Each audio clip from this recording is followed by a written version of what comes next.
Good evening friends. ऐसा है, हम लोग देख रहे थे कॉन्ट्रैक्ट एक्ट। हमने अब तक सिर्फ कॉन्ट्रैक्ट के बनने से रिलेटेड बात की है। कॉन्ट्रैक्ट बनता कैसे है, फॉर्मेशन कैसे होता है, उसमें क्या क्या चीजें असेंशियल होती हैं, ये सब चीजें हमने देखा। अब हम थोड़ा आगे की चर्चा चालू करेंगे। अब हम देखेंगे कॉन्ट्रैक्ट का परफॉर्मेंस कैसे होता है। देखो, कॉन्ट्रैक्ट बन तो गया।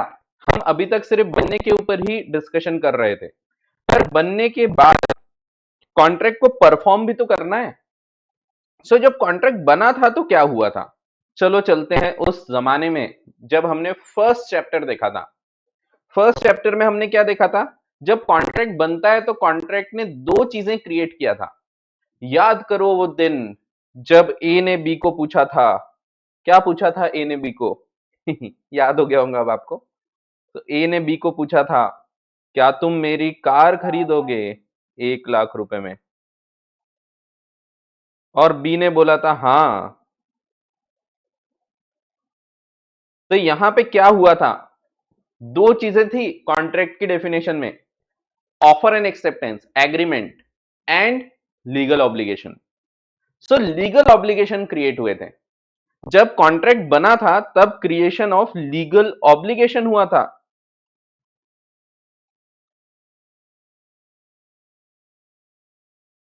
ये ऑब्लिगेशंस क्रिएट हुए थे। अब हम जब परफॉर्मेंस की बात कर रहे हैं, इसका क्या मतलब है? परफॉर्मेंस का मतलब है ये जो ऑब्लिगेशंस क्रिएट हुए थे इनको परफॉर्म कर दो। सो समझो कॉन्ट्रैक्ट बना था 10 तारीख को और 20 तारीख को परफॉर्म होने वाला था। ए ने बी से वादा किया कि क्या तुम मेरी कार खरीदोगे 1 लाख रुपए में? बी ने बोला हाँ। लेकिन ये कॉन्ट्रैक्ट परफॉर्म करना कब था? 20 तारीख को। 20 तारीख आ गई। अब 20 तारीख को ए कार लेके आ जाता है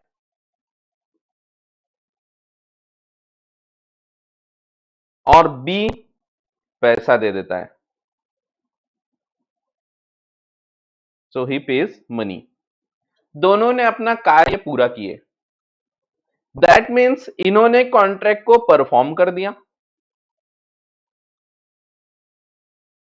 contract is performed. So contract को परफॉर्म करना, इसका मतलब क्या है? इसका सिंपल मतलब है ये जो लीगल ऑब्लिगेशंस क्रिएट हुए थे ना, इनको परफॉर्म कर देना। दोनों की एक एक लीगल जिम्मेदारी, लीगल ऑब्लिगेशन क्रिएट हुए थे। ए को कार देना था और बी को पैसे देना था। दोनों ने अपना अपना कार्य पूरा किया तो हम बोलेंगे कॉन्ट्रैक्ट परफॉर्म हो गया। ए ने कार दे दिया और बी ने पैसे दे दिया। इसको हम बोलते हैं परफॉर्मेंस, और ये हो गया एक्चुअल परफॉर्मेंस। एक्चुअल में उसने परफॉर्म कर दिया। It is called as actual performance of contract. और क्या क्या हो सकता है ये हम देखेंगे। अभी सिर्फ ध्यान रखो कि लीगल ऑब्लिगेशंस जो क्रिएट हुए थे कॉन्ट्रैक्ट के द्वारा, उनको परफॉर्म कर देना, दैट मीन्स कॉन्ट्रैक्ट को परफॉर्म कर देना। यहां पे कॉन्ट्रैक्ट का परफॉर्मेंस कंप्लीट हो गया। अब इसको हम डेफिनेशन के हिसाब से और जो वर्डिंग्स ऑफ द एक्ट है उसके हिसाब से पढ़ के देखते हैं। Performance of contract. What is performance? Definition: a contract creates legal obligation, जैसा कि हमने फर्स्ट चैप्टर में पढ़ा था। Performance of contract means the carrying out of these obligations. Carrying out means पूरा करना, परफॉर्म करना। ईच पार्टी मस्ट परफॉर्म और offer to perform the promise. तो क्या बोला है? ईच पार्टी मस्ट परफॉर्म, या तो परफॉर्म करो या फिर offer to perform the promise which he has made. या तो एक्चुअल में परफॉर्म कर दो या तो एटलीस्ट परफॉर्म करने की कोशिश तो करो, which he has made. Section 37(1) para 1, section 37 para 1 of the act lays down. Lays एक प्रकार की चिप्स होती है जो कि जमीन पे गिरी हुई है। नहीं, ऐसा कुछ नहीं है। क्या बताता है सेक्शन 37? सेक्शन 37 बताता है the parties to contract must either perform, या तो परफॉर्म कर दो, और ऑफर टू परफॉर्म। यहां से आपको समझ में आता है परफॉर्मेंस दो प्रकार से हो सकते हैं। या तो परफॉर्म कर दिया, वो भी परफॉर्मेंस है। सो दो चीज हो सकती है परफॉर्मेंस में। एक चीज एक्चुअल परफॉर्मेंस,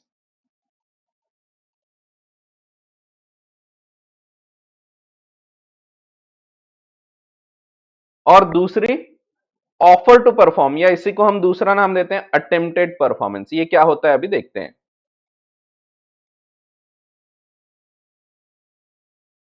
सो दो प्रकार के परफॉर्मेंस हो सकते हैं, एक्चुअल परफॉर्मेंस और अटेम्प्टेड परफॉर्मेंस, ठीक है, या ऑफर टू परफॉर्म। इसी को आप दूसरा नाम भी दे सकते हैं, ऑफर टू परफॉर्म। इसी को एक और नाम दे सकते हैं वैसे, टेंडर। तो ये टेंडर क्या होता है देखेंगे फिर से, ठीक है। सो देखो, यहां पे एक बात और बता दूं, वैसे तो दोनों ही व्यक्ति को मैंने आपको बताया था कि दोनों को आप प्रॉमिसर प्रॉमिसी बोल सकते हैं, क्योंकि दोनों को कुछ ना कुछ वादा पूरा करना है। सो दोनों प्रॉमिस कर रहे हैं। बट हम यहाँ पे इस चैप्टर को समझने के लिए, ये चैप्टर आसान करने के लिए मैं आपको एक रूल बताता हूं। ये रूल ध्यान रखो, ये चैप्टर में जब जब प्रॉमिसर वर्ड आएगा तो हम मानेंगे जिसको कोई कार्य करना है, जिसको गुड्स डिलीवर करना है, या अगर सर्विस की बात है तो जिसको सर्विस देना है उसको हम बोलेंगे प्रॉमिसर, और जिसको सिर्फ पैसा देना है ना उसको हम बोलेंगे प्रॉमिसी। ये चैप्टर समझना आपके लिए आसान हो जाएगा। वैसे मैंने बताया था कि in general words, general layman's language में या कॉमन पैरेलेंस में हम लोग क्या मानते हैं, तो दोनों ही प्रॉमिसर है, दोनों ही प्रॉमिसी है। क्योंकि कभी कभी तो ऐसा भी हो सकता है ना, दोनों ही गुड्स दे रहे हैं, एक ने कार दिया, दूसरे ने कोई प्रॉपर्टी दे दिया। सो हो सकता है दोनों जन कुछ चीज दे रहे हैं। सो दोनों ही प्रॉमिसर प्रॉमिसी हो सकते हैं। बट यहाँ पे हम ध्यान रखेंगे, प्रॉमिसर वो व्यक्ति जिसको कुछ परफॉर्म करना है, और प्रॉमिसी उसको बोलेंगे हम जिसको सिर्फ पैसा देना है। ये रूल ध्यान रखना। वैसे ऐसा कोई रूल नहीं है, मैं ये चैप्टर समझना आसान हो जाएगा इसीलिए आपको ये बता रहा हूं, ठीक है। सो परफॉर्मेंस दो प्रकार से हो सकता है, डेफिनेशन बताती है। The parties to the contract must either perform, या तो परफॉर्म कर दो, और ऑफर टू परफॉर्म, या तो ऑफर करो एटलीस्ट परफॉर्म करने का, their respective promises, unless such performance is dispensed with और excused under the provisions of this act. अगर कैंसिल हो चुका है, वो परफॉर्म करने की आवश्यकता नहीं है, वॉइड हो चुका है, तो बात और है, नहीं तो दोनों पार्टी ने या तो परफॉर्म करना चाहिए या एटलीस्ट ऑफर तो करना ही चाहिए परफॉर्म करने को। For example, so actual performance मैंने आपको समझाया, जिसमें एक्चुअल में ए ने कार दे दिया और बी ने पैसा दे दिया, this is called as actual performance of contract. Attempted performance क्या होता है? अटेम्प्टेड परफॉर्मेंस, इसको ही हम ऑफर टू परफॉर्म भी बोलते हैं। समझो 10 तारीख को कॉन्ट्रैक्ट हुआ था, 20 तारीख को कॉन्ट्रैक्ट परफॉर्म करने की बात थी, परफॉर्म करना था, गुड्स लेके आना था। ए ने गुड्स लेके आया, ए कार लेके आया, और बी को बोलता है देखो भैया मैं कार लेके आ गया हूं, मुझे मेरा पैसा दे दो और ये कार की चाबी रखो। अब अगर बी मना कर रहा है, ए तैयार है परफॉर्म करने को, A has attempted to perform, A आता है कार लेके, लेकिन बी मना कर देता है, इसको हम बोलते हैं अटेम्प्टेड परफॉर्मेंस। जब एक पार्टी ने ट्राई किया कि जो ऑब्लिगेशन क्रिएट हुआ है वो पूरा करे। सो एक पार्टी जब ट्राई करती है और दूसरी पार्टी मना कर देती, फिर वो कोई भी पार्टी हो सकता है बी पैसे लेके आ रहा है और ए मना कर रहा है कार देने से। सो ऐसे केसेस में, इन बोथ द केसेस, हम इनको बोलते हैं अटेम्प्टेड परफॉर्मेंस, यानी परफॉर्म करने को अटेम्प्ट किया, ट्राई किया, ठीक है। सो अटेम्प्टेड परफॉर्मेंस भी एक प्रकार का परफॉर्मेंस ही होता है। सो परफॉर्मेंस के दो प्रकार, या तो एक्चुअल परफॉर्मेंस जिसमें दोनों पार्टीज ने एक्चुअल में अपने अपने कार्य पूरे कर दिए, ए ने गुड्स दे दिया, बी ने पैसे दे दिया। दूसरा अटेम्प्टेड परफॉर्मेंस, इसी को हम एक और नाम देते हैं offer to perform. A has offered to perform but B has refuse to accept. A ने परफॉर्म करने को ट्राई किया, attempted performance, he has attempted to perform, पर बी ने मना कर दिया। इसी को एक और नाम देते हैं टेंडर, टेंडर भी बोलते हैं इसको, ठीक है। तो टेंडर नहीं है, टेंडर छी होता है, ये टेंडर है। सो टेंडर का मतलब क्या था? सेकेंड चैप्टर में जब आपने टेंडर का मतलब पढ़े थे, मैंने वहां पे आपको बताया था टेंडर का मतलब क्या था, ऑफर। टेंडर भी ऑफर ही है। टेंडर यानी जब एक व्यक्ति ऑफर देता है उसको टेंडर बोलते हैं। ध्यान रखो, टेंडर नोटिस की बात नहीं कर रहा हूं मैं। टेंडर नोटिस क्या था? टेंडर नोटिस जो था वो इनविटेशन था, लेकिन एक्चुअल जब टेंडर भर के देते हैं that was an offer. So यहां भी टेंडर का मतलब ऑफर ही है। पर ध्यान से सुनो, अब मैं जो बता रहा हूं, ये ऑफर, ये टेंडर वो टेंडर नहीं है जो आपने चैप्टर 2 में पढ़ा था। चैप्टर 2 में जो आपने टेंडर पढ़ा था वो कोई और चीज थी। क्या फर्क है मैं बताता हूं। ये जो टेंडर है, it is tender of performance. So जैसा मैंने आपको बताया कि समझो 10 तारीख को कॉन्ट्रैक्ट हुआ और ये परफॉर्म करना है समझो 20 तारीख को। सो जो पहले हमने टेंडर पढ़ा था चैप्टर नंबर 2 में, वो कहां की बात हो रही थी, वो यहां की बात हो रही थी। वो ऑफर एक्सेप्टेंस वाला ऑफर था। सो वो जो टेंडर पड़ा था चैप्टर 2 में, वहां भी टेंडर का मतलब ऑफर ही था। पर वो ऑफर कौन सा था? कॉन्ट्रैक्ट बनने के टाइम का ऑफर था, कॉन्ट्रैक्ट फॉर्मेशन होने के टाइम का ऑफर था। वो ऑफर एक्सेप्टेंस वाला ऑफर था। वो यहां पे जब मैं बोल रहा हूं ये टेंडर है, ये कॉन्ट्रैक्ट बनने वाला ऑफर नहीं है, ये परफॉर्मेंस का ऑफर है। ए परफॉर्म करने को ऑफर कर रहा है कि ये लो मैंने गुड्स लेके आ गया। सो ए परफॉर्म करने को ऑफर कर रहा है। अगेन ऑफर ही है ये। पर ये ऑफर कब की बात हो रही? अभी जो हम टेंडर पढ़ रहे हैं वो टेंडर इस पॉइंट ऑफ टाइम की बात हो रही। ठीक है, तो at the time of performance A has offered to perform, it is also called as tender. ठीक है, सो पहले दूसरे चैप्टर में जो आपने टेंडर पढ़ा था that was also offer, but वो ऑफर ऑफर एक्सेप्टेंस वाला ऑफर था, कॉन्ट्रैक्ट बनने के वक्त का वो ऑफर था। अब हम जो ऑफर पढ़ रहे हैं, ये ऑफर कौन सा है? ये ऑफर है कॉन्ट्रैक्ट परफॉर्म करने के टाइम का ऑफर। सो ये कॉन्ट्रैक्ट बनने के टाइम का ऑफर नहीं है, ये परफॉर्मेंस का ऑफर है। ए परफॉर्म करने को ऑफर कर रहा है और बी उसको मना कर दे रहा है, but again it is an offer. ठीक है, सो इसीलिए इसको एक और नाम देते हैं अटेम्प्टेड परफॉर्मेंस, एक और नाम देते हैं ऑफर टू परफॉर्म। तो ध्यान रखो, जब जब इस चैप्टर में टेंडर वर्ड आएगा, अब आप क्या मानेंगे टेंडर को? जब जब टेंडर वर्ड आएगा आप मानेंगे ऑफर टू परफॉर्म। अपने आप आपके मन में क्लिक होना चाहिए कि tender means offer to perform, it is also an offer but to perform. और जो सेकंड चैप्टर में आपने टेंडर पढ़ा था वो टेंडर था ऑफर एक्सेप्टेंस वाला टेंडर। ये परफॉर्मेंस का टेंडर है, मैं परफॉर्म करने आया हूं, ये लो गुड्स लेके आया हूं, ये टेंडर। ठीक है, सो ऐसा है, देखते हैं।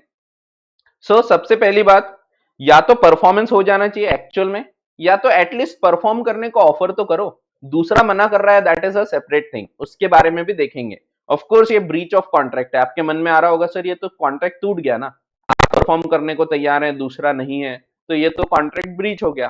तो यस ये ब्रीच है, बट इसके ऊपर और चर्चा अभी हम करेंगे। ठीक है, तो अभी तो पार्टी शुरू हुई है, पार्टी नहीं, अभी तो क्लास शुरू हुई है। अपन ये चैप्टर में काफी डीप में जाएंगे और इसको अपन पूरा डिटेल में समझेंगे। सो चालू करते हैं। तो जनरल रूल क्या है?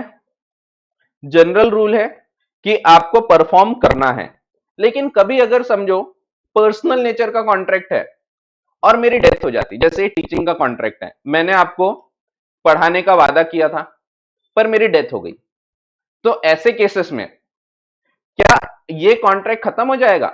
The answer is yes. यहां परफॉर्म नहीं करना है अब, क्योंकि अब मेरी डेथ हो गई। तो डेथ हो गई तो ये कॉन्ट्रैक्ट अब परफॉर्म नहीं करना पड़ेगा। ठीक है, हाँ, चलो। तो कोई कोई बच्चे थोड़े ज्यादा ही आगे हो जाते हैं। पार्थ का बोलना है सर वैसे टिंडर भी ऑफर ही तो होता है, offer to go on a date. तो वो छी होता है, वो सबसे दूर रहो। ठीक है, तो अभी अपनी उम्र है पढ़ाई करने की, तो छी है वो। ठीक है, जाने दो, जाऊ द्या, काय करायचंय आपल्याला। हाँ, in case of death of the promiser before performance, the representatives of the promiser are bound to perform the promise unless a contrary intention appears from the contract.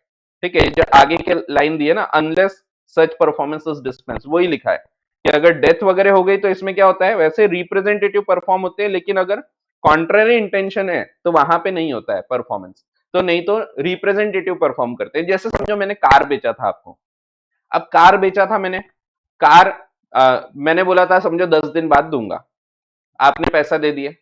इसके बाद अब मेरी डेथ हो गई, 10 दिन होने के मेरी डेथ हो गई, तो क्या ये कॉन्ट्रैक्ट भी खत्म हो जाता है? तो नहीं, ये खत्म नहीं होता। ये कॉन्ट्रैक्ट मेरे घर वाले फिर परफॉर्म करेंगे, मेरी वाइफ है वो परफॉर्म करेगी। सो ये जो कॉन्ट्रैक्ट्स होते हैं ये खत्म नहीं होते हैं। कौन से कॉन्ट्रैक्ट खत्म हो जाते हैं? जैसे पर्सनल नेचर के, जैसे मैंने आपको बताया कि टीचिंग का जो कॉन्ट्रैक्ट है ये पर्सनल नेचर का है। तो इस पे भी हमको और डिटेल में चर्चा करना है, हमको बहुत डीप में देखना है कौन से कॉन्ट्रैक्ट चालू रहते हैं, कौन से कॉन्ट्रैक्ट खत्म हो जाएंगे। तो ये सब चीजें अपन देखेंगे। ठीक है, सो ऐसा है। अब मैं एग्जाम्पल्स ही तो दे रहा हूं, आपने शायद पहले चैप्टर दूसरा चैप्टर अच्छे से नहीं पढ़े होंगे, सो इसलिए आपको ये डाउट है। मैंने ये एग्जाम्पल ही तो दिया, ए ने गुड्स लेके आया, बी मना कर रहा है, ये क्या है, इसको एग्जाम्पल बोलते हैं, ठीक है। सो एक बार सेकेंड चैप्टर का टेंडर पढ़ो तो आपको क्लियर हो जाएगा, ठीक है। सो ऐसा है, इलस्ट्रेशन दिया है, horse to Y on a certain day. तो एक्स वाई को बोलता है कि मैं तुमको एक घोड़ा लाके दूंगा, एक पर्टिकुलर डेट है, समझो 20 तारीख, ऑन पेमेंट ऑफ ₹1000। लेकिन एक्स की डेथ हो गई उस दिन, उसके पहले ही। तो एक्स के जो रिप्रेजेंटेटिव है, they are bound to deliver the horse to Y, and Y is bound to pay ₹1000 to x representative, ठीक है। सो ये कॉन्ट्रैक्ट खत्म नहीं होता, क्योंकि ये एक डिलीवरी ऑफ गुड्स का कॉन्ट्रैक्ट है। ये कॉन्ट्रैक्ट जो उसके रिप्रेजेंटेटिव्स है उनके ऊपर चला जाता है, वो लोग ये परफॉर्म करेंगे, ठीक है। सो ये चीज भी हम डिटेल में पढ़ेंगे कि कब कब रिप्रेजेंटेटिव्स परफॉर्म करते हैं, उसके घर वाले कब परफॉर्म करेंगे, कब ये खत्म हो जाएगा, तो ये चीजें अपन डिटेल में देखेंगे, ठीक है। So what is actual performance and attempted performance. अब हम इस पे और चर्चा करते हैं कि अटेम्प्टेड परफॉर्मेंस का क्या मतलब है और एक्चुअल परफॉर्मेंस का क्या मतलब है। तो एक्चुअल परफॉर्मेंस तो एकदम सिंपल है, एकदम क्रिस्टल क्लियर है। जब एक्चुअल में both the parties have perform their respective obligations, A ने गुड्स लेके आया, बी ने पैसे दे दिया, बात खत्म हो गई, कॉन्ट्रैक्ट परफॉर्म हो गया, पूरा कॉन्ट्रैक्ट परफॉर्मेंस से खत्म हो जाता है, इसको हम बोलते हैं डिस्चार्ज हो जाना। सो अगले चैप्टर में हम ये फिर से देखेंगे डिस्चार्ज होने का क्या मतलब है। अगले चैप्टर का नाम ही है डिस्चार्ज ऑफ कॉन्ट्रैक्ट। अभी हम क्या पढ़ रहे हैं, परफॉर्मेंस ऑफ कॉन्ट्रैक्ट, ठीक है। So what is actual performance and attempted performance. So performance या तो एक्चुअल होगा या अटेम्प्टेड होगा। अटेम्प्टेड परफॉर्मेंस को हम टेंडर भी बोलते हैं। टेंडर का एक और नाम लिख लो, ऑफर टू परफॉर्म। जब जब टेंडर वर्ड आएगा तो आपको अपने आप क्लिक होना चाहिए दिमाग में, it means offer to perform. पहला पॉइंट, एक्चुअल परफॉर्मेंस, ये सिंपल है। When each party to a contract fulfils its obligation, जब दोनों पार्टीज ने अपना अपना ऑब्लिगेशन, अपनी अपनी जिम्मेदारियां पूरी कर दी है। ए ने गुड्स दे दिया, बी ने पैसे दे दिया, arising under a contract with in the time and in the manner prescribed, जैसा बोला था, जब बोला था तब उन्होंने ये परफॉर्म कर दिया। It amounts to actual performance of the contract and the contract comes to an end. तो कॉन्ट्रैक्ट यहां पे खत्म हो जाता है और स्टैंड्स डिस्चार्ज्ड। दूसरी चीज, अटेम्प्टेड परफॉर्मेंस और टेंडर। तो टेंडर का क्या मतलब बताया मैंने, ऑफर टू परफॉर्म। यहां पे अब टेंडर वर्ड आएगा तो ऑटोमेटिकली आपके मन में आना चाहिए offer to perform. So tender जब जब ये वर्ड दिखेगा आपको, तब तब ऑफर टू परफॉर्म आना चाहिए। तो it is also an offer, but it is an offer to perform. So जो आपने सेकेंड चैप्टर में टेंडर पढ़ा था, वो कहा था वो कॉन्ट्रैक्ट बनने के टाइम की बात हो रही थी। यहां पे जब कॉन्ट्रैक्ट फॉर्म हो रहा है, फॉर्मेशन हो रहा है, तब यहां का टेंडर था। अब हम जो टेंडर बात कर रहे हैं वो यहां की बात कर रहे हैं, परफॉर्मेंस की। सो जैसे ए ने बोला था मैं कार दूंगा, यहां पे कॉन्ट्रैक्ट हुआ था, ए ने बोला था मैं कार दूंगा, बी ने बोला था मैं पैसे दूंगा। यहां पे यहां की बात हो रही है, यहां पे जब ए कार लेके आता है, that is called as tender, ठीक है। सो ये भी एक टेंडर है, जब एक व्यक्ति परफॉर्म करने को तैयार है और दूसरा व्यक्ति मना कर रहा है, दूसरा व्यक्ति बोल रहा है नहीं नहीं मैं नहीं खरीदना चाहता अब। So this is called as offer to perform, A has offered to perform, ठीक है। सो ऐसा है। फिर when the promiser offers to perform his obligation, so देखो वही दिया है, जब वो ऑफर कर रहा है, offers to perform his obligation under a contract but is unable to do so, वो नहीं कर पा रहा है, because the promisee does not accept the performance, क्योंकि अगली पार्टी मना कर रही है। ए गुड्स लेके आया है, वो बोलता है मैं ले आया, बी बोलता है नहीं चाहिए मुझे, बी अब मना कर रहा है। So ऐसे केसेस में it is also called as attempted performance, it is also called as tender, offer to perform, he has offered, उसने ऑफर किया, ये लो मैं ले आया, ये बोलता है नहीं मुझे नहीं चाहिए। So ये क्या है, ये है टेंडर, ठीक है। So ये टेंडर कब की बात हो रही है, परफॉर्मेंस के टाइम की। कॉन्ट्रैक्ट बन चुका है, अब परफॉर्मेंस की बात हो रही है। So ऐसा है। हाँ, सो एक बार रीड करते हैं। thus tender is not actual performance, actual perform नहीं हुआ contract, but is only an offer to perform the obligation under the contract. A valid tender of performance is equivalent to performance. क्या बोल दिया, ध्यान रखो, आगे समझेगा। A valid tender of performance, offer of performance is equivalent to performance. ये भी performance ही है एक प्रकार का। ए ने जब गुड्स लेके आया था और बी मना करता है, ए अपनी जिम्मेदारियों से मुक्त हो जाता है। ए ने अपना काम पूरा कर दिया। ये हम देखेंगे थोड़े देर बाद कि ये वैलिड टेंडर से जो ए है वो अपनी जिम्मेदारियों से मुक्त हो जाता है। अब B is liable to breach, liable for the breach of contract. So ध्यान से सुनो मैं क्या बता रहा हूं, फिर से बता रहा हूं। टेंडर क्या है? जब एक व्यक्ति गुड्स लेके आता है और दूसरा व्यक्ति मना कर रहा है, इसको हम बोलते हैं टेंडर। इसी का दूसरा नाम है ऑफर टू परफॉर्म, इसी का तीसरा नाम है अटेम्प्टेड परफॉर्मेंस। ठीक है, सो यहां पे एक व्यक्ति परफॉर्म करने को तैयार है बट दूसरा मना कर रहा है, सो ऐसे केसेस को हम अटेम्प्टेड परफॉर्मेंस बोलते हैं।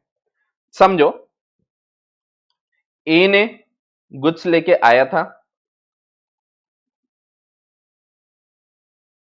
बट बी रिफ्यूज करता है, बी मना कर रहा है परफॉर्म करने से, बी बोल रहा है मैं पैसे नहीं देता। सो मैंने क्या बताया, ये है अटेम्प्टेड परफॉर्मेंस। यहां बी कॉन्ट्रैक्ट तोड़ रहा है, ठीक है, so B is committing a breach. अगर ए ने प्रॉपर गुड्स लेके आया था, सब चीज सही थी, एकदम बराबर टाइम पे लेके आया था, और बी मना करता है, तो बी इज कमिटिंग ब्रीच। और अगर ए ने ही गड़बड़ गुड्स लाया था, तो ऐसा भी तो हो सकता है ना कि ए ने बोला था मैं गुड्स लेके आऊंगा, लेकिन जब वो गुड्स लेके आया तो पूरे टूटे फूटे गुड्स लेके आया। अब बी मना कर रहा है, तो क्या हम बोलेंगे बी ब्रीच ऑफ कॉन्ट्रैक्ट कर रहा है? सो नहीं। सो इसीलिए कब हम बोलेंगे ए अपना काम पूरा अच्छे से कर रहा है, कब हम बोलेंगे A has validly offered to perform, कब हम बोलेंगे टेंडर वैलिड है। सो हमको ये जानना जरूरी है कि कब ए अपना काम अच्छे से किया था। अगर ए ने अपना काम अच्छे से किया था फिर भी बी मना कर रहा है, तो ऐसे केसेस में ये वैलिड टेंडर था and B is committing a breach of contract. पर अगर ए ने ही प्रॉपर गुड्स नहीं लेके आया, ए ने टूटे फूटे गुड्स लेके आया था और बी मना कर रहा है, तो यहां बी ब्रीच नहीं कर रहा है, यहां तो उल्टा ए ब्रीच कर रहा है। ए कोई भी गुड्स लाके दे रहा है, बोल रहा है मैं तो लेके आया था भाई, तुमने मना किया, तो क्या ए सही कर रहा है? नहीं। इसीलिए हमको यह जानना जरूरी है कि ए ने बराबर काम किया था या नहीं किया था।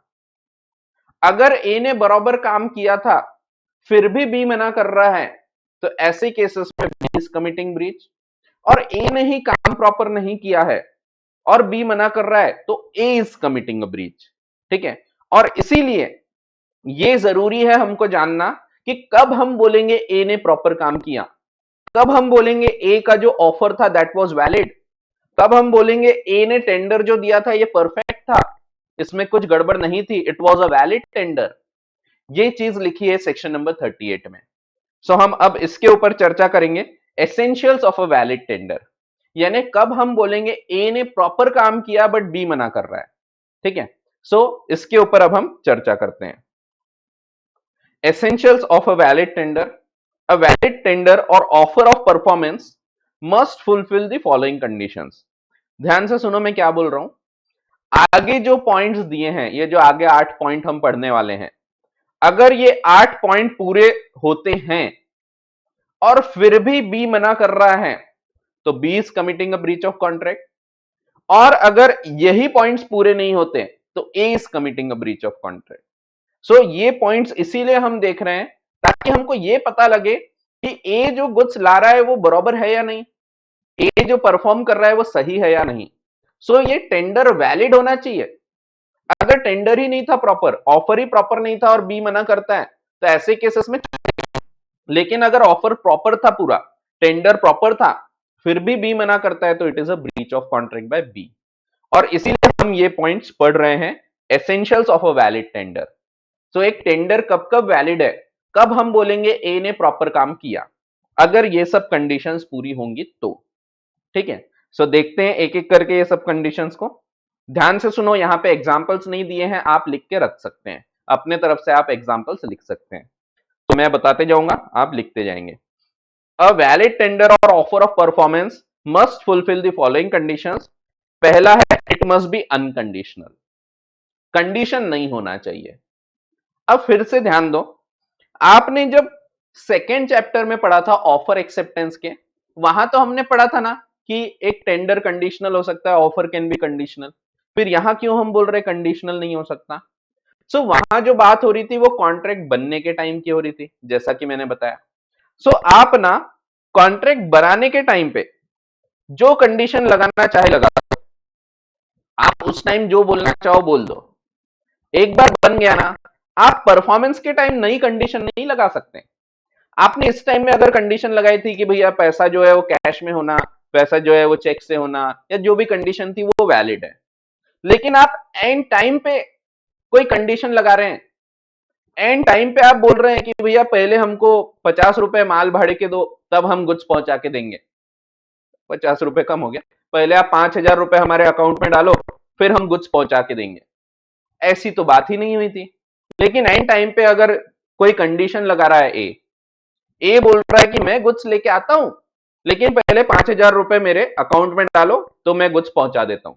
ये तो कंडीशन लगा रहा है, नहीं, ऐसी तो बात नहीं हुई थी।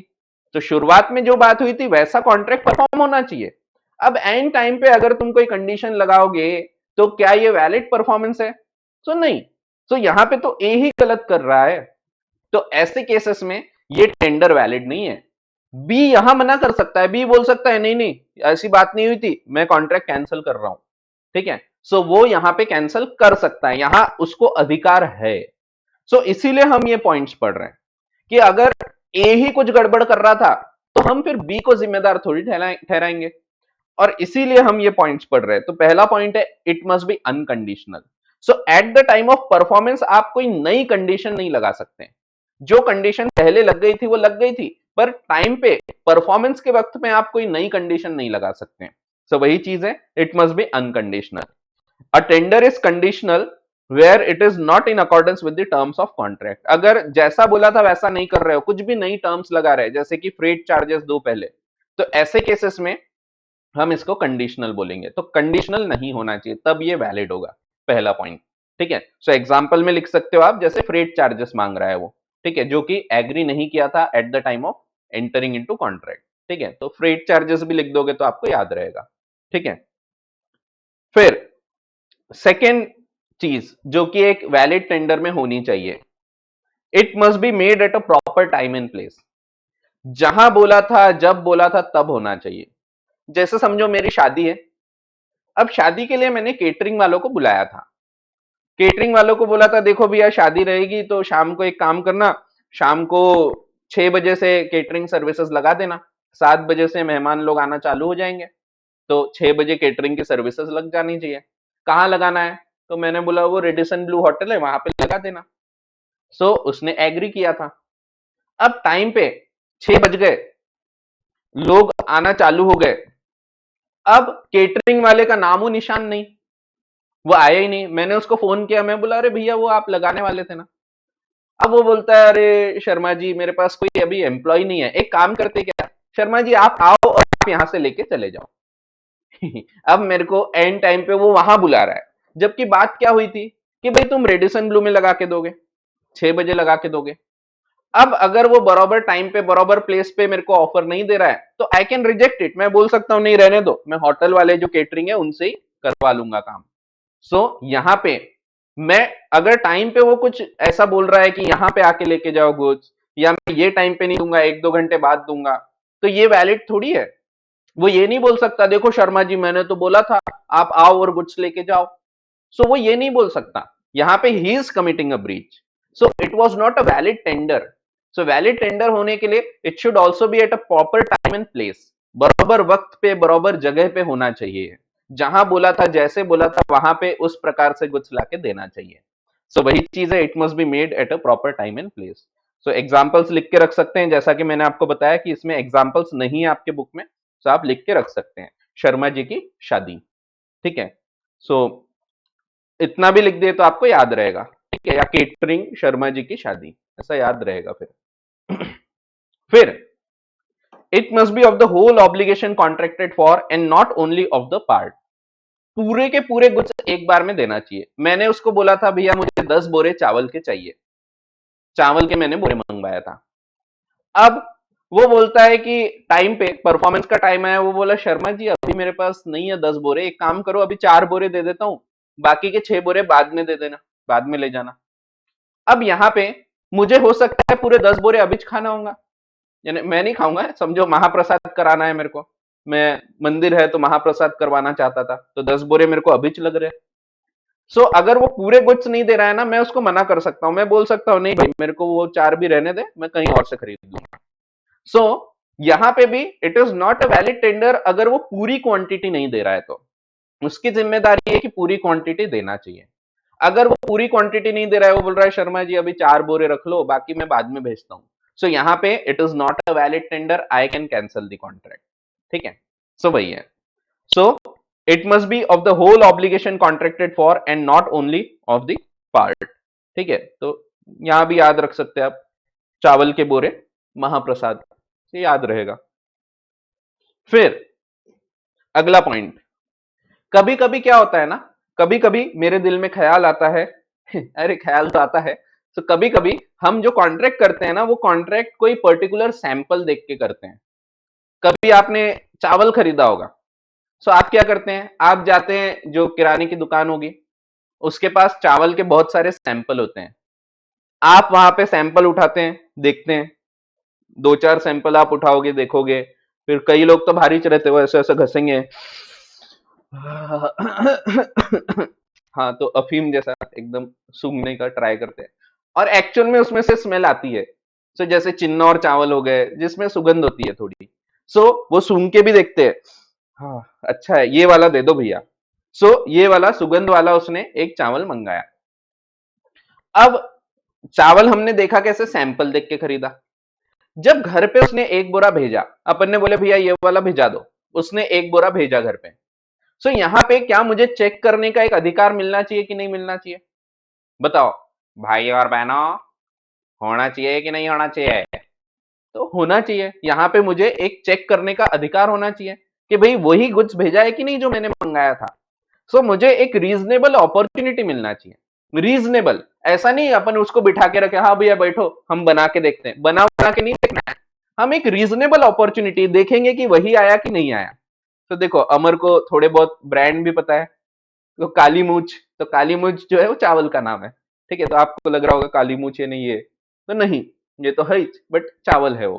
ठीक है, सो चिन्नौर चावल है तो उसका ब्रांड है वो, तो काफी चलता है। सो हाँ, सो अपन अपने क्लास में कोई एडवर्टाइजमेंट नहीं है, कोई एंडोर्समेंट्स नहीं मिले मुझे, कोई मुझे ये पैसे नहीं दे रहे काली मूछ वाले, सिर्फ एग्जाम्पल्स है। ठीक है, सो ऐसा है, तो कुछ ख्याली चावल ख्याली पुलाव भी बना रहे, ठीक है जाने दो जाने दो। सो एग्जाम्पल्स एग्जाम्पल्स ध्यान रखो। तो अगर डिलीवरी ऑफ गुड्स की बात हो रही है, इफ द ऑफर और tender relates to the delivery of goods, it must give a reasonable opportunity, reasonable, ऐसा नहीं कि मैं उसको पूरा बना बना के देख रहा हूं, बना बना के नहीं देखूंगा। It should give a reasonable opportunity to the promisee for inspection of the goods, so that he may be sure that the goods tendered are of contract description। so जो मंगाए थे वही उसने लेके आया है, वही वो ऑफर कर रहा है, ये मुझे देखने का एक अधिकार मिलना चाहिए। ठीक है, सो ऐसा है। हाँ, सो बहुत सारे ब्रांड होते हैं फिर फिफ्थ वाला point, it must be made by a person who is in a position and willing to perform the promise. ध्यान रखो एग्जांपल्स यहाँ पे दिए नहीं है, फिर से बता रहा हूं, लिख लिया करो। ठीक है, तो यहाँ पे भी आप चावल का नाम लिख सकते, चावल का एग्जांपल ले सकते, चावल के बोरे। Fifth point, it must be made by a person who is in a position and is willing to perform the promise. So ऐसे व्यक्ति जो परफॉर्म करने को तैयार है, उसने परफॉर्मेंस देना चाहिए। यहां भी एक एग्जांपल देता हूं, समझो मुझे घर पे एक स्लैब डालना था, कुछ काम है स्लैब वगैरह डालना था, एक छत एक्स्ट्रा में एक फ्लोर और चढ़ा रहा हूं घर पे, अब मुझे स्लैब डालना था। मैं क्या करता हूं, मैं एक ठेकेदार है, एक कॉन्ट्रैक्टर है, उसको फोन करता हूं, उसको बोलता हूं भैया वो स्लैब डालना था, संडे को मेरे को थोड़ा टाइम रहता है, तो आपको संडे को जमेगा क्या? वो बोले हाँ साहब कर दूंगा, मैं स्लैब का काम कर दूंगा पूरा, एक दिन में हो जाएगा, वो एक ही दिन में डालना पड़ता है, नहीं तो फिर वो गैप रह जाती है, फिर वो पानी वानी आता है वहां से, तो उससे अच्छा एक दिन में ही पूरा डालना पड़ता है। अब मैंने बोला देखो संडे को सुबह सुबह आ जाना 7 बजे, अपन काम चालू कर देंगे। वो बोला ठीक है साहब मैं आ जाऊंगा बिल्कुल रेडी, एकदम टकाटक पूरा काम हो जाएगा आपका। अब संडे को वो आता है अकेले, और अकेले आके बोलता है हाँ साहब बताओ कहाँ स्लैब डालना है बताओ। अब वो अकेले आके बोल रहा है स्लैब डालने के लिए, क्या ये अकेले का काम है क्या? तो नहीं, जब वो स्लैब डालने आ रहा है तो एटलीस्ट उसने 10-15 लोगों को लेके आना चाहिए। ऐसे चैली बांधी जाती है, उस पर चढ़ के एक एक जन घमेला फेंकेगा, तो एक एक करके उसको डाला जाता है। एक कोई मशीन चलाने के लिए लगेगा, कोई मसाला बनाने के लिए रहेगा। सो इतने सारे लोगों की जरूरत थी, वो अकेला आ गया। सो क्या मैं उससे काम कराऊंगा क्या? मैं उसको मना कर दूंगा, नहीं भैया ऐसा थोड़ी, तुम पूरी टीम लेके आओ। यहाँ पे वो एक्चुअली उसके पास पैसा ही नहीं है लोगों को लेके आने के लिए। He is not in a position to perform. या तो उसकी इच्छा ही नहीं है, वो सिर्फ दिखावे के लिए आ गया है कि देखो भैया मैं तो आया था आपने मना किए। सो यहाँ पे क्या वो सही कर रहा है क्या? तो answer is no. He is not in a position to perform the contract, he is not willing to perform the contract, वो सिर्फ दिखावे के लिए आ रहा है। सो ऐसे केसेस में I can refuse. Again it is not a valid tender. He can not say कि मैं तो आया था। ठीक है, सो वही है, it must be made by a person who is in a position, he should be in a position to perform and he should also be willing to perform. So वो परफॉर्म करने की परिस्थिति में भी होना चाहिए, उसके पास शायद पैसे ही नहीं होंगे कि जो मजदूर हैं उनको पैसा देके लेके आए। So he is not in a position and willingness to perform, तो ऐसे व्यक्ति से थोड़ी हम काम कराएंगे। ठीक है, सो एग्जांपल्स लिख के रख सकते हैं, तो स्लैब का एग्जांपल आप लिख सकते हैं। Sixth point, it must be made to a proper person. Offer जो है ना वो प्रॉपर पर्सन को आना चाहिए। समझो आपने अमेजोन से कोई चीज मंगाए, आपने समझो एक मोबाइल मंगाया, रियलमी 5, 5 ही चल रहा ना कि 8 चल रहा है, 8 चल रहा है अभी शायद। सो वो 5G वाला 8 है, रियलमी 8। सो आपने अमेजोन से या जहां भी मिलता है, अमेजोन पे मिलता है शायद, नहीं फ्लिपकार्ट पे मिलता है रियलमी। सो रियलमी समझो आपने फ्लिपकार्ट से मंगाया। अब वो आया, उसने ढूंढा कहाँ पे है घर, उसको मिला नहीं घर, उसने बाजू वाले को बोला अरे भैया आपका मोबाइल है क्या? तो बोले नहीं नहीं हमारा नहीं है, उसने वापस ले गया। अब यहां पे क्या वो बोल सकता है क्या भैया मैं आया था? सो नहीं, उसने आपको ऑफर दिया क्या? सो नहीं, आपको ऑफर मिलना चाहिए। ऐसे किसी भी स्ट्रेंजर को जाके बोलोगे कि भैया मैं गुड्स लेके आया हूं तो चलेगा क्या? सो नहीं, जिसने मंगाया था उसके पास ऑफर आना चाहिए। सो यहाँ पे वही पॉइंट बताया गया है, एक कोई भी अगर टेंडर दे रहा है, कोई गुड्स लेके आ रहा है, तो it should be to a proper person. जिसने मंगाया था उसके पास आना चाहिए या तो उसके एजेंट के पास। तो आप होंगे, आपके कोई घर वाले होंगे, तो उनको गुड्स दिए जा सकते हैं। उसने अगर गलती से समझो किसी पड़ोसी के यहाँ दे दिया, तो क्या आप उसके पैसे दोगे क्या? सो नहीं दोगे। क्यों? क्योंकि it was not a valid offer. So यहां पे हम बोलेंगे उसने परफॉर्म नहीं किया। सो वही है, it must be made to a proper person, that is the promisee और his duly authorised agent. Tender made to a stranger is invalid. So अगर स्ट्रेंजर को दिया गया है, तो जिसने मंगाया ही नहीं था कुछ, तो it is not a valid offer of performance. फिर अगर 2-3 लोगों ने मिलके कुछ प्रॉमिस किए थे, समझो 2 जन ने मिलके बोले थे कि गुड्स लेके आना, तो यहां पे क्या दोनों के घर पे ले जाना पड़ेगा क्या? तो आंसर इज नो, किसी एक के यहां भी ले जाके दे दो ना तो चलता है। ठीक है, so if there are several joint promises, so 2 जन ने गुड्स ऑर्डर किए थे, एक ही ऑर्डर में 2 जन ने मंगाए थे कि हमारे इधर पे पहुंचा देना। सो ऐसे केसेस में किसी एक के भी पास ऑफर किया, एक के भी पास जाके गुड्स दिया, तो that is sufficient, unless there is a specific agreement. अगर स्पेसिफिकली बोला था इतने गुड्स उधर भेजना, इतने यहां भेजना, तो वैसा होगा। अगर ऐसा कुछ नहीं बोला था ना, तो he can offer to any person, किसी भी एक के पास जाके भेज सकता है। जैसे समझो आप मेरे घर पे आते हैं, समझो दिवाली का टाइम है, आपको लगता है, आपको लगा कि चलो शशांक सर के यहाँ जाते हैं, सामने पटाखे की दुकान है, वहां से पटाखे खरीद लेंगे। अपन दोनों जाते हैं दुकान में, और अपन जाके बोलते हैं कि भैया वो फटाके इतने इतने ये सब लिस्ट है, ये हमको भेज दो। सो हमको भेज दो यानी क्या वो आपके घर पे और मेरे घर पे, दोनों घर पे भेजेगा क्या? सो नहीं, वो मेरे यहाँ पे मेरे को पहचानता है, मेरे यहाँ भेज देगा, दैट विल बी सफिशिएंट। फिर आप मेरे यहाँ से ले जा सकते हैं। ठीक है, सो किसी एक को भी अगर वो परफॉर्म करके देता है, तो that is a valid offer of performance, unless specifically agreed. अगर कुछ और बोला था पहले से, तो वैसा होगा। पहले से ही हमने बोले थे भैया इतने कुछ इनके यहाँ पहुंचाना, बाकी मेरे यहाँ, तो वैसा होगा। नहीं तो किसी एक को भी देगा, तो that is a valid offer of performance. So if there are several joint promises, an offer to any one of them is a valid tender. In case of tender of money, पैसे की अगर बात है, सो पैसा देना है, सो पैसा अगर आपने किसी से लिया, समझो उधारी लिया था, या समझो मैंने आपसे उधारी लिया, आपसे मैंने कुछ उधारी लिया था 10,000 रुपए, अब आपको वापस करना था। मैंने लेके आया पुराने हजार हजार के नोट, पुराने नोट 1,000 रुपए के जो बंद हो चुके। तो वो जो ऐतिहासिक दिन था जब मोदी जी ने शाम को 8 बजे आके बोला था, भाई और बहनों, आज रात 12 बजे से 500 और 1000 के नोट लीगल टेंडर नहीं रहेंगे। तो उस दिन से वो लीगल टेंडर नहीं रहे।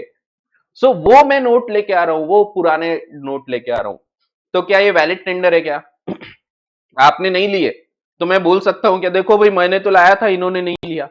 सो नहीं, आप ये नहीं बोल सकते। ठीक है, सो यानी मैं ये नहीं बोल सकता।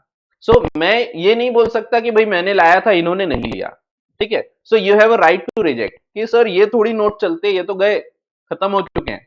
या मैं बाबा आदम के जमाने के कोई सिक्के लाके दे रहा हूं आपको, तो सिक्के सिक्के चिल्लर चिल्लर लेके आ रहा हूं मैं, तो ये भी नहीं चलेगा। फॉरेन करेंसी दे रहा हूं मैं, नेपाल के नोट लेके आ रहा हूं मैं, या फिर मैं समझो कहाँ की नोट, यूएस डॉलर लेके आ गया, सो ये भी नहीं चलेगा। ठीक है, सो लीगल टेंडर में होना चाहिए। लीगल टेंडर का मतलब होता है जो आज के दौर में चलन में है, तो जो अपने यहाँ पे चलते हैं, जो अपने यहाँ पे भारत में चालू है अभी। ठीक है, सो वो कहलाते हैं legal tender. So in case of tender of money, अगर पैसा वापस करने की बात हो रही है, so exact amount should be tendered in the legal tender money. ठीक है, सो लीगल टेंडर मनी में एग्जैक्ट अमाउंट देना चाहिए। सो ऐसा है। सो ये सब पॉइंट्स अगर पूरे होते हैं, ये 8 के 8 पॉइंट, तो हम बोलेंगे it is a valid tender. और अगर इनमें से एक भी पॉइंट नहीं होता है पूरा, तो हम बोलेंगे it was not a valid tender and A is committing a breach. ये सब सही थे, फिर भी बी ने मना किया, तो B is committing a breach. इनमें से गड़बड़ थी कुछ और बी मना कर रहा है, A is committing breach, B is not committing a breach. ठीक है, सो ऐसा है। हाँ। सो अब किसने तो भी पूछा था, कोई तो भी क्वेश्चन किसने पूछा था? हाँ, can you give an example of tender. So अब ये आपका आंसर पूरा हो गया। यहाँ पे अब आपके कोई भी टेंडर से रिलेटेड डाउट नहीं बचेंगे। सो बहुत सारे एग्जाम्पल्स हो गए अब। सो क्या है ना, थोड़ा कभी कभी सब्र करे तो समझ जाता है, वैसे मैं आपको बोलता ही हूँ। तो अगर अभी भी नहीं समझाऊंगा तो आप पूछ सकते हैं। ठीक है, सो इसीलिए मैं टाइम देता हूँ कि जब टाइम होगा तब आप पूछ सकते हैं। तो अभी टाइम है, अभी आपको अगर कोई डाउट होगा इस पर्टिकुलर टॉपिक में तो पूछ सकते हैं। ठीक है, जो अभी आने का है उसके ऊपर नहीं, जो अभी तक हो गया। नहीं तो आप बोलोगे सर अगर ऑफर किया और फिर मना कर दिया तो क्या क्या कर सकते हैं, तो वो देखने के हैं अभी अपन। ठीक है, तो उसके ऊपर अभी चर्चा करेंगे। हाँ। कौन सा? थर्ड? थर्ड वाला मैंने आपको बताया, जो एग्जाम्पल लिख के रखो, चावल वाला। दो जगह चावल का एग्जाम्पल दिया, ये होल ऑब्लिगेशन में भी चावल का एग्जाम्पल ध्यान रख सकते हैं आप। जैसे मैंने किसी को बोला था कि भैया 10 बोरे चावल के भेज दो, और वो बोलता है, पहले तो एग्री किया उसने, टाइम पे वो बोलता है भैया 10 बोरे तो नहीं है, एक काम करो 4 बोरे अभी दे देता हूँ, बाकी के 6 बोरे मैं कल दूंगा। सो मैं यहाँ पे कैंसिल कर सकता हूँ, it is not a valid tender. हो सकता है मुझे 10 के 10 बोरे आज ही लग रहे हैं, आज ही मेरे यहाँ पे कोई फंक्शन है या कोई महाप्रसाद है, तो मुझे खाना खिलाना है सबको। सो यहाँ पे अगर वो बोलता है कि नहीं मैं अभी इतने देता हूँ, तो it is not a valid tender. बात 10 की हुई थी ना, तो 10 भेजना चाहिए। ठीक है। हाँ, अजून काही असेल तर विचारा, और कोई होंगे तो पूछो डाउट। क्योंकि सर बोलो। तो इस बिल परफॉर्म नहीं हुआ तो ब्रीच ऑफ कॉन्ट्रैक्ट कहलाएगा कि वॉइडेबल कॉन्ट्रैक्ट। वो मैं बोला ना, जो आने का है उसके ऊपर अभी मत पूछो। जब ब्रीच होता है ना तो कॉन्ट्रैक्ट वॉइड नहीं होता है, कॉन्ट्रैक्ट बिकम्स वॉइडेबल। चलो अब ये पॉइंट बता ही देता हूँ। सो जब कॉन्ट्रैक्ट तोड़ता है ना एक व्यक्ति, जैसे कि ए ने कुछ लाया था और बी ने मना कर दिया, सो ये ब्रीच है। ठीक है, या ए ने प्रॉपर कुछ नहीं लेके आया, तो ऐसे केस में ये ब्रीच है। जब ब्रीच होता है ना, कॉन्ट्रैक्ट वॉइड नहीं होता। याद करो वो दिन, एक दिन था जब मैंने बोला था वॉइडेबल कॉन्ट्रैक्ट में कुछ चीजें ऐसी है जो आपको चैप्टर नंबर 8 में समझेगी। याद करो वो दिन। नहीं नहीं, याद करो, थोड़ा प्रेशर डालो दिमाग पे, याद करो। याद आ रहा है। पेज 13। सो पेज नंबर 13 पे देखो, मैंने आपको बताया था वॉइडेबल कॉन्ट्रैक्ट में वॉइडेबल बाय सब्सिक्वेंट डिफॉल्ट, जब बाद में गड़बड़ हुई और ये वॉइडेबल होगा। सो ये जो बाद में गड़बड़ है ना, ये वही है ब्रीच। पहला पॉइंट पढ़ो और क्या लिखा है। नहीं, पढ़ो पढ़ो, देखो क्या लिखा है। When offer of performance is not accepted, ए कुछ लेके आ रहा है, बी मना कर रहा है, ये क्या है? ये ब्रीच तो है, but it becomes a voidable contract. It is not a void contract, it is a voidable contract. ये अपने आप कैंसिल नहीं होता है। तो वो अभी अपन पढ़ने के वैसे, बट ठीक है, आपने पूछा तो मैंने बता दिया। सो देखो यहां लिखा था, आएगा आएगा आएगा, चैप्टर नंबर 8 में। तो चैप्टर नंबर 8 में ये आ गया, ये भी 8 में आएगा, कुछ चीजें थोड़ी और आगे आएगी, 8 और 9 दोनों में भी आएगी। ठीक है, सो ऐसा है। हाँ, तो मैं, आपको अब भरोसा हो गया होगा, आपको शुरुआत में लग रहा होगा सर आप बोलते हो आएगा, नहीं आया तो सर लेकिन अभी आपको भरोसा हो गया होगा कि सर जो जो बोलते हैं आएगा वो जरूर आता है। तो अपन एकदम वादे के पक्के हैं। हाँ, और कोई क्वेश्चन है क्या? एक कोई क्वेश्चन आया था, जोमेटो वाला गुड्स लाते लाते घचक गया। अरे यार, ये कुछ भी हुजैफा यानी बहुत ही है ना, मस्तिष्क करते रहता है हुजैफा। ठीक है, वो घचकने पे क्या होता है देखेंगे, अभी परफॉर्मेंस आ गया ना, अब देखो अब सब आएगा, बहुत सारे लोग घचकते हुए दिखेंगे आपको। सो घचकने पे क्या होता है, कौन परफॉर्म करेगा कौन नहीं करेगा, सो ये सब हम देखेंगे, कब इम्पॉसिबल हो जाएगा तो देखेंगे अपन। हाँ, और क्या है? हाँ, मत पढ़ना मेरे जो, अच्छा, हाँ, ये पढ़ेंगे अभी अपन, contrary intention appears from contract, ये पढ़ेंगे अभी अपन। ये मैंने वैसे बता दिया आपको कि वैसे जनरल रूल ये होता है कि जो डेथ हो जाती है तो डेथ के बाद उसके लीगल रिप्रेजेंटेटिव परफॉर्म करते हैं, पर कुछ केसेस में नहीं करते हैं। जैसे कि समझो पर्सनल नेचर के कॉन्ट्रैक्ट हैं। सो जैसे मैं टीचिंग करता हूँ, तो मेरी डेथ हो गई, सो क्या मेरा लड़का आके पढ़ाएगा क्या? सर नहीं, वो लीगल रिप्रेजेंटेटिव है तो वो थोड़ी आके पढ़ाएगा, लेकिन सो ये कॉन्ट्रैक्ट्स पूरे नहीं करना पड़ता, ये खत्म हो जाते हैं। ठीक है, सो पढ़ेंगे अपन, ये आएगा। और क्या गया, मैं भी ऐसी बातें करता था, फिर किसी ने मुझे गोली मारा। अरे यार, बहुत ही छो आप भी। ठीक है। हाँ, और क्या क्वेश्चन है? मुझे दिख ही नहीं रहा आज प्रॉपर। अरे कुछ भी कुछ भी, क्वेश्चन है तो बताओ।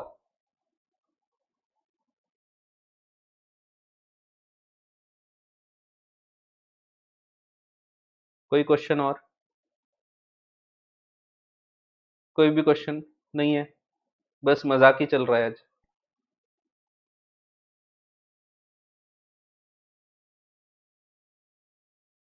चलो तो ठीक है, आज की क्लास थोड़ा जल्दी छोड़ देते हैं अपन। मुझे कुछ समझ भी नहीं रहा आपके चैट्स में क्या क्या चल रहा है। ठीक है, तो मस्ती ज्यादा चल रही है आज, तो ठीक है, आज फ्राइडे नाइट है तो चलो जाने दो, कर सकते कभी कभी मस्ती। चलो तो ठीक है। हाँ, हुजैफा का एक क्वेश्चन है, सर आपकी यूट्यूब की वीडियो देख सकते हैं क्या सीए फाउंडेशन की फास्ट रिवीजन वाली? तो यूट्यूब पे डला है मीन्स देखने के लिए डला होता है सर लेकिन वो रिवीजन के लिए है, रिवीजन नहीं बोल सकते, फास्ट ट्रैक है वो, रिवीजन नहीं है वो। उसमें 100% कवर किया हूं मैंने। पर आपको जैसा मेरा तरीका पता है कि मैं यहाँ पे पढ़ाता हूँ तो कैसे मैं समझाता हूँ, उसके बाद I will read the concept and word to word में एक एक चीज आपको बताता हूँ। वहां पे ये वर्ड टू वर्ड पढ़ने वाली चीज जो है ना वो मिसिंग होगी। बाकी वहां भी 100% कवरेज है, ये मानते हुए कि जो भी वो देखा है he has never studied law. So वहां भी 100% कवरेज है और वो काफी लोगों को पसंद भी आते हैं। बट वो उसमें ये वर्ड टू वर्ड वाला पॉइंट नहीं मिलेगा आपको। ठीक है, सो आप देख सकते हैं। हाँ, सैटरडे को ज्यादा मजा आती, अच्छा, चलो अच्छा है, सारी क्लास में आती, चलो ठीक है। सो मजा तो आएगी। चलो सो कंक्लूड करते हैं आज की class. In the next class हम आगे की चर्चा करेंगे काफी चीजें इसमें रह गई है, अभी परफॉर्मेंस भी पूरा नहीं हुआ है, अभी बचा हुआ है, इफेक्ट क्या होगा, तो ये जो वॉइडेबल होता है वगैरह जो मैंने बताया, ये अभी अपन पढ़ने के हैं। ठीक है, सो वो आपने क्वेश्चन पूछा था इसीलिए बताया। फिर आगे ये चैप्टर थोड़ा बड़ा है, ये और इसके बाद वाला, सो इसके आगे की चर्चा अपन कल करते हैं।